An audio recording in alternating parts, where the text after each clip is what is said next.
So now what I need to do is I need to fix the trunnions, fix the circle, put the wedge in there, and get the speed controller hooked up, and then mount the speed controller and possibly a switch in here. That's the plan. So let's go blast through this.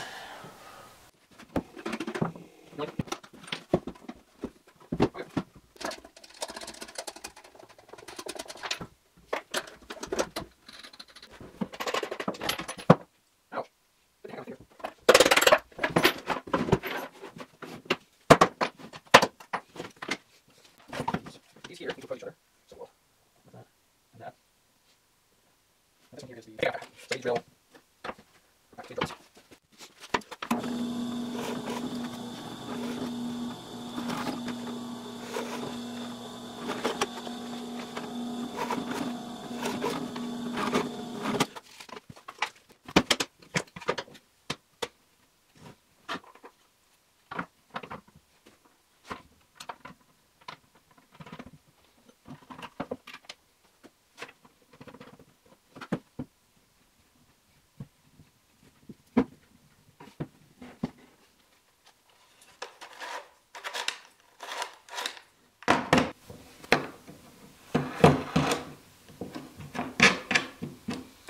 So I gotta be honest, I've been using these rockler knobs for a long time and I really like them, but these cheaper knobs, they seem to spin easier.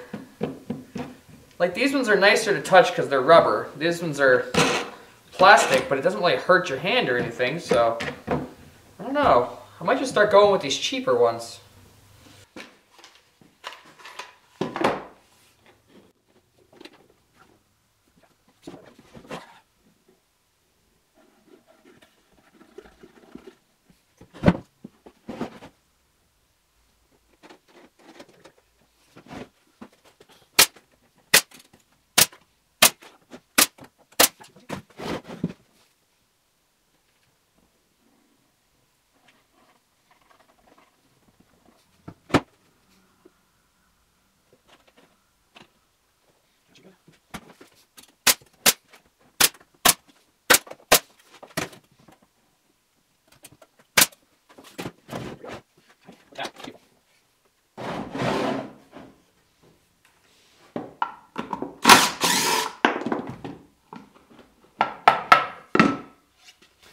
Alright, that's where it's wearing.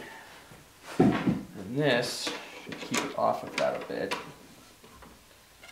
And that goes in there like that. I don't want to hold on there. So, there is still a little bit of flex on here.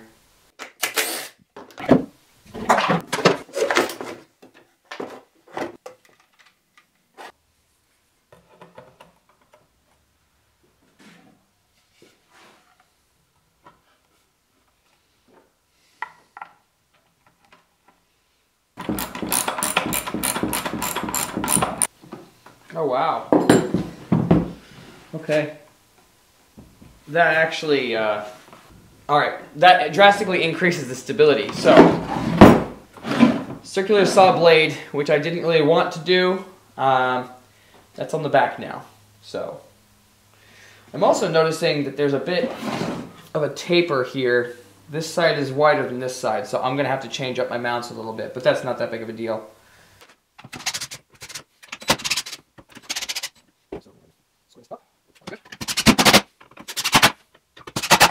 Alright.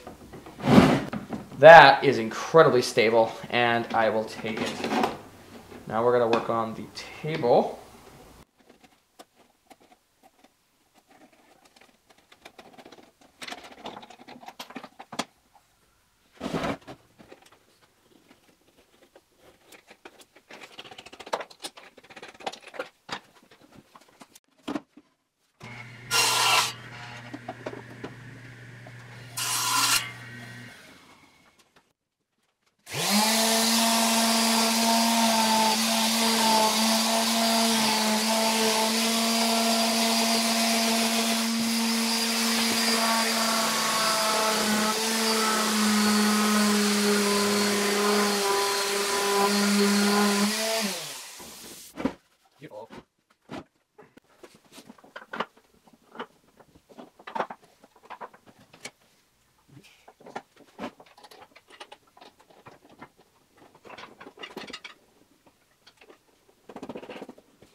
Finally get a chance to use my pin nailer.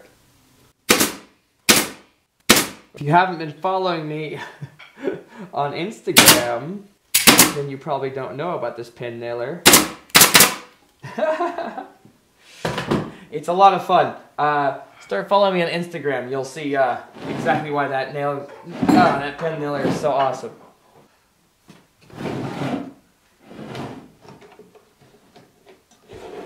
Oh, look at that.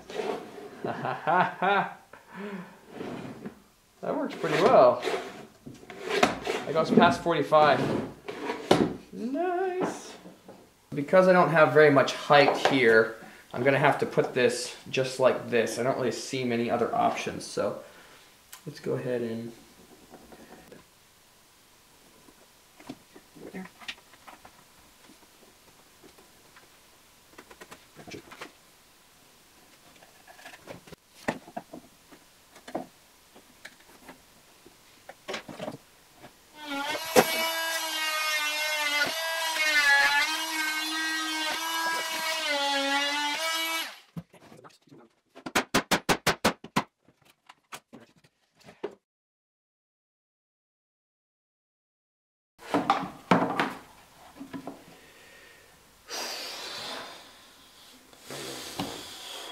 Okay. Dang it. Okay, so what I was trying to do was to inset this into the box here, and I chattered the heck out of the side of this box to do it too, and it's not going to work because the plug that I wanted to use on the inside of the box is right up against my my frame here, so that's obviously not going to work.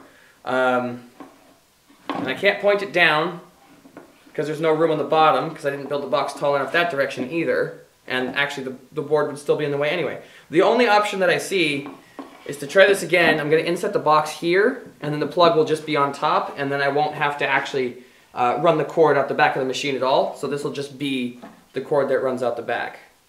I didn't want to do it that way because it's a bit messy, but it'll work. So we're going to cut this, and then I'm going to have to patch all this wood stuff here because I really screwed that up.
Okay, I'm just being a bit picky now, but I cut this patch, but it's too thin to put a nail through, so I'm just going to put some tape over it, and I'm going to sand this down tomorrow when everything dries real nice.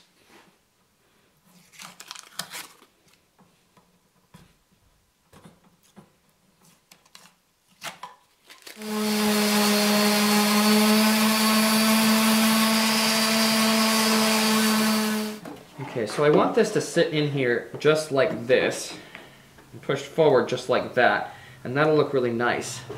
Now, to try and get this attached, I could just hot glue it, but I'd like it to be removable. The other option I have is this pin on the back. I thought about drilling these out and putting screws into a piece of wood that sits just like that, and then I figured, well, it's a clip, so why don't I just find a piece of wood and slide in there like that, and then I can just mount that in there. And I figure, since I have these edges to keep it from side to side, I might as well just do that.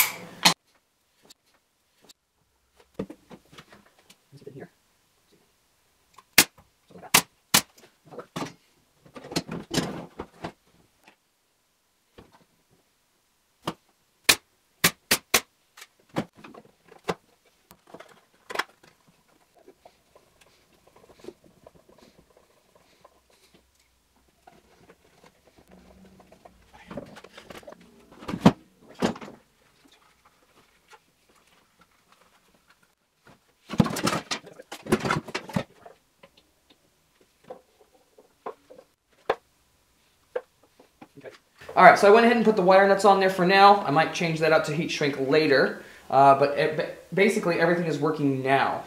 So what I need to do now is I need to make sure this circle here is completely concentric. It's flat enough for what I need it to be, and then I can put the table on. Okay, I have been banging my head on the table for the last hour and a half or so because I keep blowing my fuses. I even went all the way up to a 10 amp fuse, which is what's in here currently, and I blew that as well. I have one last fuse. It's in here now, so I'm going to keep that for another project. I don't feel like blowing the last fuse. So what I decided to do instead was I found this switch here, and that runs the machine just fine, but it runs it at full power. So I'm just going to run the machine at full power for now until I can figure out how to reduce it later. So I made this block here that this will fit in, and it fits in just like that. And this piece is going to go around here, and this is going to cover up all of this nonsense that I have cut into the inside of the box, and then I can drill a hole directly to the top of the box and wire everything on the inside like I wanted to originally. If anyone knows how to reduce this outside of a simple speed controller, let me know, because I don't know.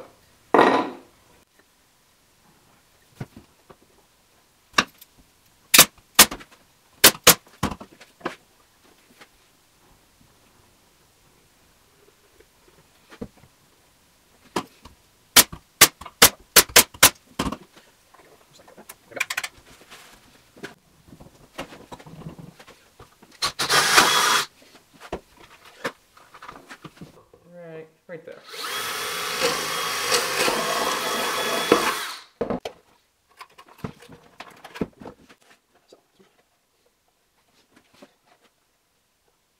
Right, we got this one.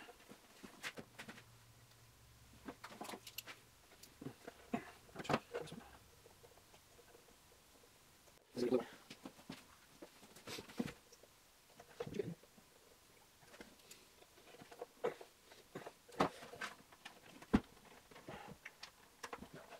Right, go.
That actually feels pretty good.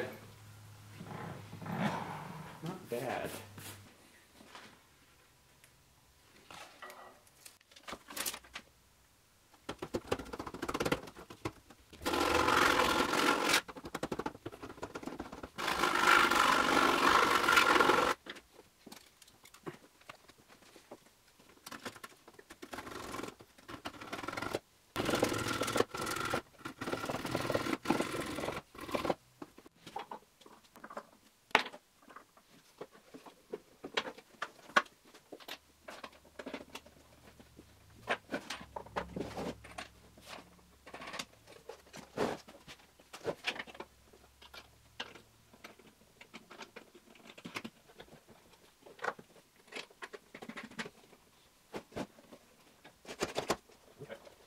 So I noticed that my platform here has a bit too much spring to it, so I thought about doubling up the material so that I don't have so much spring, but I don't want to raise this too much because I want enough material here to sand down something as thick as a 2x4. So I don't want to raise this any more than it already is. So I cut away some of the material here on this so that I can place it underneath, and it should slide directly into place, and then I can just tack that down, and that would give me a bit more rigidity.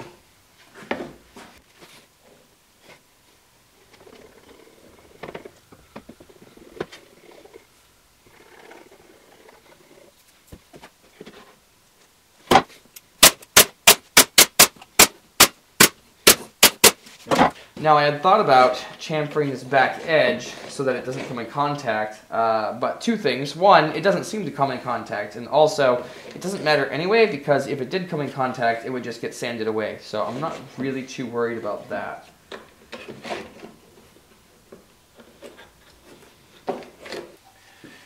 I cut a relief here so that this can be pulled out later.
I need to get one of those erasers for the disc. I don't have one of those. I don't know what they're called either. So let me know what those are called down in the comments. I need to buy one. It erases the sawdust.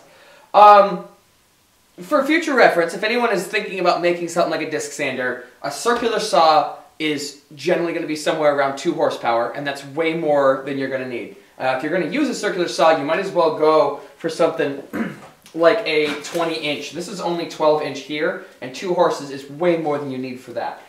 So if you were to go, I don't know, 20-inch, maybe even, oh my gosh, you could go a full 2 foot and be just fine with that. So I don't know, something to think about.